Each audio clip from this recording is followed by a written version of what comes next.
Eh, yo creo que es un tema interesante el pensar, bueno, lo importante son las palabras o los hechos, ¿no? Creo que viene por ahí la discusión. Y la convocatoria a un congreso en Concepción del Uruguay venía como a ratificar una voluntad de soberanía de los pueblos que se venía afirmando. Entonces, en ese sentido, independientemente de que por lo menos hasta lo que se conoce hasta ahora no tenemos ninguna documentación que nos refiera a una declaración, el haber conformado una alianza, el haber, puesto en jaque a la orientación unitaria y centralista que pretendía reorganizar los territorios bajo la base de una capital hegemónica y demás.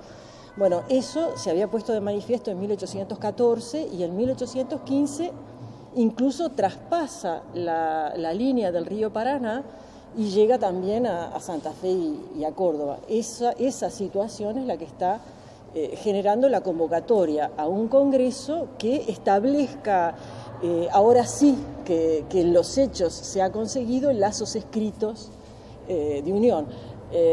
La historia es más dinámica a veces de lo que nosotros trabajamos y el Congreso de Oriente va a cambiar su sentido, pero la convocatoria respondía a eso, respondía a plasmar sobre el papel lo que ya en la práctica se había realizado. Discrepar con esa idea en este sentido. Yo creo que todo el conocimiento y toda la labor humana está imbuida de la concepción del mundo de quien la realiza. Ahora, pensar que eso se aplica a la historia y no se aplica a la física o no se aplica a la biología, creo yo que es, pagar tributo a la idea de que la historia en realidad no era una ciencia. La historia como ciencia tiene que reconocer, los investigadores y la disciplina como tal, que a veces uno puede formular hipótesis, pero las hipótesis pueden no concretarse en la documentación y entonces uno deberá variar las hipótesis.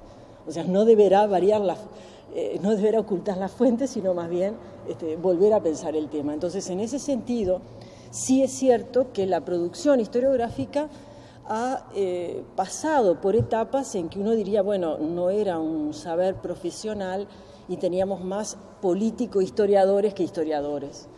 Pero la enseñanza y la formación de los historiadores apunta a reconocerla como una ciencia con el estatuto de las demás, ¿no? Y tal vez esa concepción a la que usted hacía referencia podrá motivarnos a estudiar algún tema, ¿no? Es decir, capaz que quien tiene una vocación social tal vez reforzará más esa investigación, o quien tiene otro interés lo hará así. Pero el historiador como tal, insisto, tiene como científico el deber de respetar lo que las fuentes le indican. Creo que es una responsabilidad que tenemos los historiadores. En mi caso particular, yo me he dedicado a la docencia y es a partir de la docencia que he llegado a la investigación. Entonces, de repente trato de sacar provecho de una característica que tiene la historia, y es que la historia habla en el lenguaje en que la gente habla, ¿no? Es decir, no tiene una jerga o una terminología para especializados.